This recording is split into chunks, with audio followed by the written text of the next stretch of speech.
Hey guys, I'm Adam and I'm going to teach you how to make a Flexfender for a TSI deck. You're going to need a hacksaw, a block of wood, a hammer, a Sharpie, a drill. It can be any kind. This is a wood drill. Metal drill would probably work better. With a 1/4 inch drill bit. The old Flexfender is good to have, but you don't need it. I'm making a new one because my holes are all centered.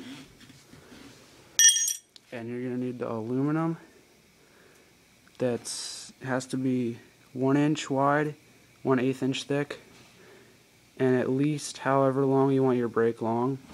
It can be longer because you're just going to cut it. And also you're going to need an edge like that because that's how you're going to bend it. It should probably be metal, but if you don't have anything like that, you could probably use a step.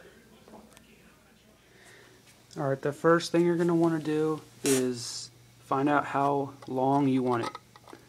The normal one that it comes with is about 6 inches long, I think. And that's what it looks like. So if you want it shorter, cut it shorter. If you want it longer, cut it longer. Yeah, so once you find out how long you want it, you're going to measure it. Oh yeah, I forgot to say. You're going to need a tape measure.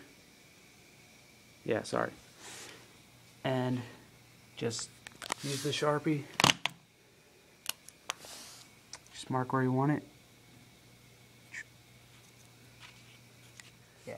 After that, you're gonna use the hacksaw and cut where you put the marking. You don't really need to cut that far.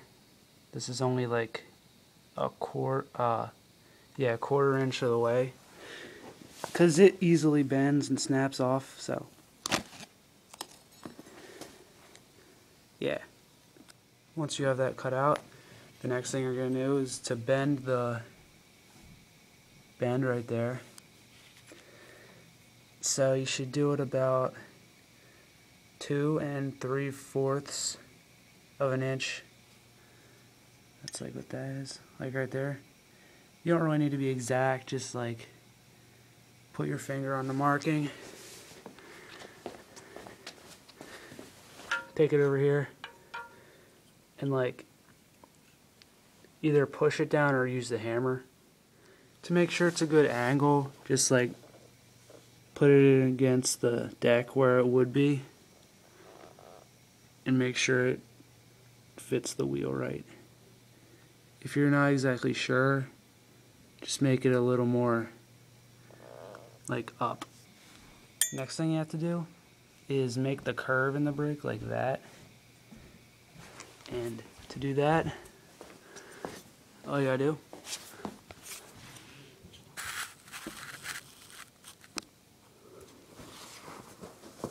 is put it like that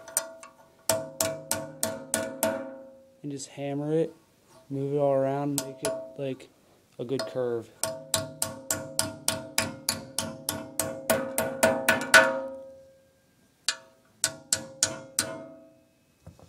That's pretty good.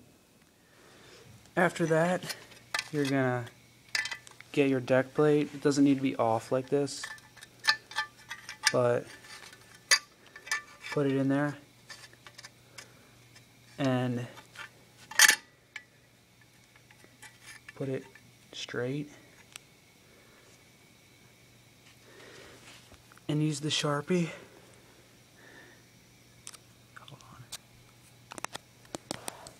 And use the Sharpie to mark where you're going to drill the holes. Next thing you're going to do is drill the holes. But before you drill it, I would recommend that you test out your drill and drill into like one of the parts of the aluminum that you cut off from before. Because for some reason, I don't know if this happens to everyone, but when I drill, if I drill centered perfectly, like the hole end up like way over here. So to get a feel of where like the drill drills, you should like do it into another piece of aluminum so you don't mess up your brake. it might help to get a screwdriver and like mark a point and then hammer it in, so it's like the drill will like keep aligned. But even that, like my drill still moved over. That's how I messed up my other brake. So yeah. And then after that, you're gonna drill the holes. I'm not gonna videotape it because it's gonna be kind of hard to hold the camera and drill. So, and yeah, mine are pretty good. They don't need to be exactly perfect, but they're good enough. That took a not very long time. Usually it takes like 8 minutes to drill through these, but that took like 30 seconds. I don't know why. But yeah, if it's just you get to a point where you just keep drilling and you're not making any progress, just keep going. It'll eventually work. And if it gets too hot, like it did a lot to my other ones, just put it in water and then dry it, go back to drilling. So, and once you did that, you're gonna put it in to the deck, make sure the plate's on or else you won't be able to actually measure it right. And you need to make sure the holes are aligned pretty good.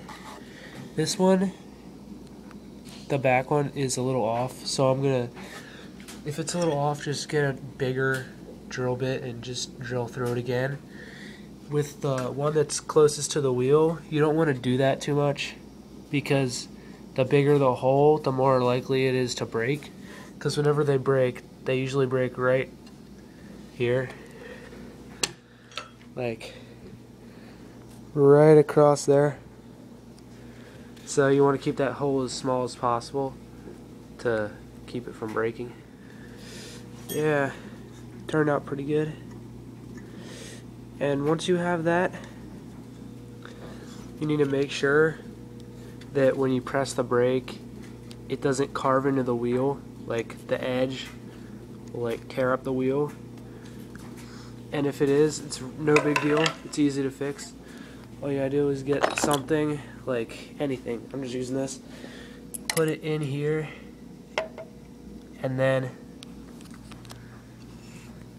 hammer it so that it's more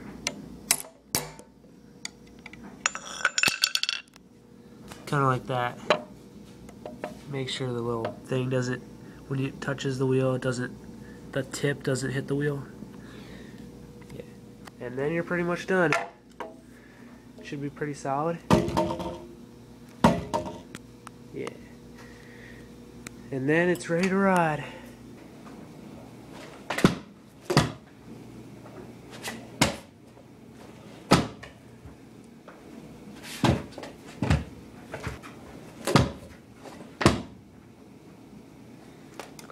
If you have any questions, just put it in the comments and I'll try to help you with it. And yeah, feel free to subscribe. That'd be nice. And if you have any recommendations of any videos I should do, you can tell me that too. See ya.